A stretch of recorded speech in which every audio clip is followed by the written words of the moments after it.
Bonjour à tous et bienvenue à cette présentation en ligne.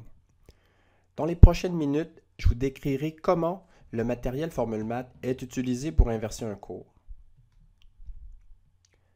Dans un premier temps, les différentes composantes de ce matériel seront détaillées. Ensuite, quelques éléments du fonctionnement d'une classe inversée seront partagés. Pour chaque cours, un trio d'outils pédagogiques contribue à faciliter l'inversion de la classe. On y retrouve les vidéos, les tableaux récapitulatifs, ainsi que le guide actif. Souvent, lorsqu'on entend parler de la classe inversée, notre attention se porte avant tout sur les vidéos. Bien sûr, les vidéos sont utiles et importantes, mais elles ne représentent qu'un élément parmi d'autres de l'expérience de cette approche pédagogique. Regardons maintenant les principales caractéristiques des vidéos FormulMath. Tout d'abord, 2 cours de maths ont été mis en vidéo. Chaque cours comporte une soixantaine de vidéos. La durée moyenne d'une vidéo est d'environ 11 minutes.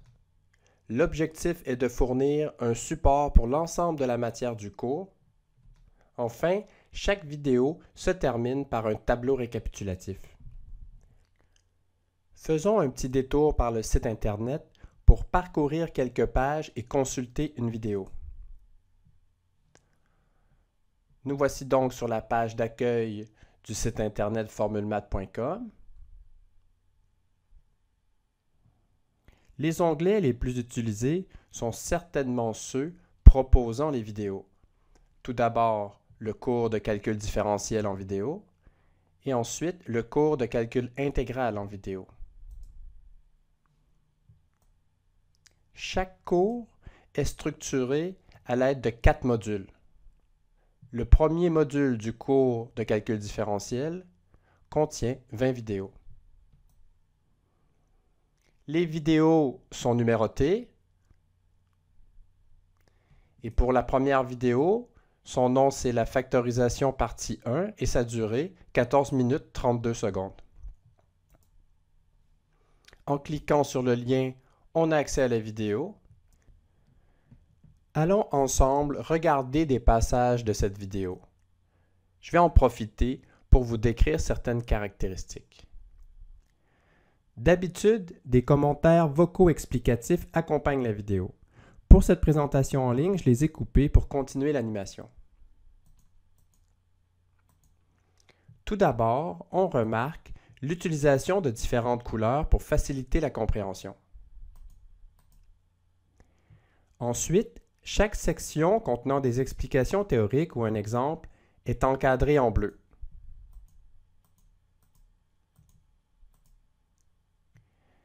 À la mi-chemin de la vidéo, on a complété la première page du cours. C'est la page de gauche. Donc, on voit ici, à gauche, la première page du cours est complétée. On poursuit avec la deuxième partie.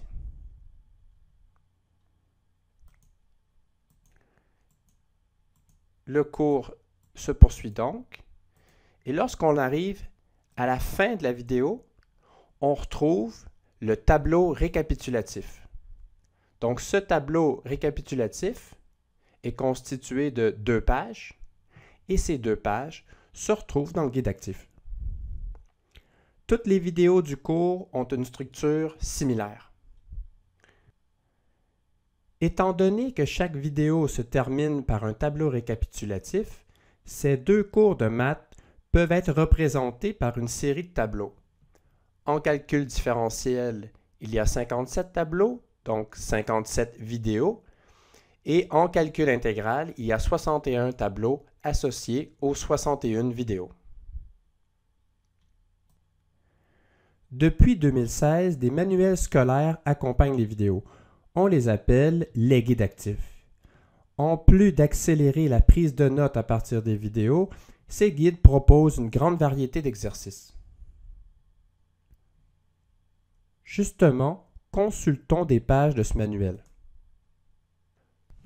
J'aimerais tout d'abord attirez votre attention sur la table des matières. On y retrouve 57 leçons harmonisées avec les vidéos Formule Math. Chacune des leçons est construite avec la structure des tableaux récapitulatifs. Des espaces réservés pour la prise de notes par les étudiants sont prévus. Donc voici la première leçon, factorisation partie 1, qui se retrouve sur 2 pages dans le manuel.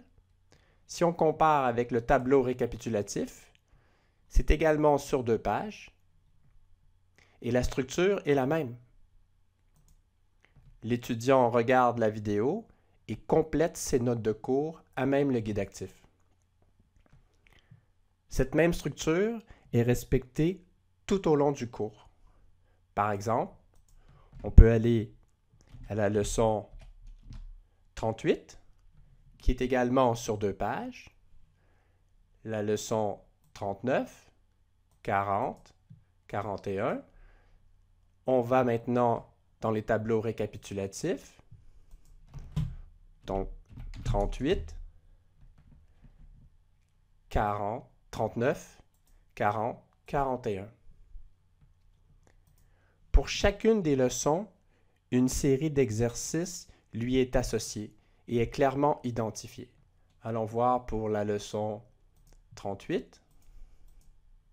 Donc pour la leçon 38 ici, il y a cette série d'exercices, 39, 40 et ainsi de suite. Donc c'est de cette manière que le manuel est construit. C'est maintenant le moment de partager quelques éléments du fonctionnement d'une classe inversée. Premièrement, on invite les étudiants à se préparer avant chaque cours. Cette préparation consiste en une lecture d'une ou 2 vidéos et dans la prise de notes de cours à même le guide actif. À chaque semaine, un courriel est envoyé aux étudiants pour les informer des leçons à préparer. En classe, il est pertinent que le professeur fasse un retour sur les vidéos. Ensuite, les étudiants passent à l'action grâce à des activités pédagogiques ou des périodes d'exercice en présence du professeur. Voici un exemple de courriel qui peut être envoyé le vendredi pour informer les étudiants du programme de la semaine prochaine. En classe, au début du cours, le professeur a plusieurs possibilités. En général, il est approprié de faire un retour sur les sujets présentés dans les vidéos afin de donner des explications complémentaires et de préparer le groupe à la mise en pratique. Les formes que peuvent prendre ces retours sont variées. Par exemple, une période d'échange sur les notions présentées, une présentation magistrale par le professeur, des exemples au tableau, des quiz soumis aux étudiants. L'important ici, c'est d'être flexible et de s'adapter selon la difficulté des notions présentées dans les vidéos et le rythme du groupe. Voilà ce qui complète cette présentation en ligne. Merci pour votre attention et à la prochaine.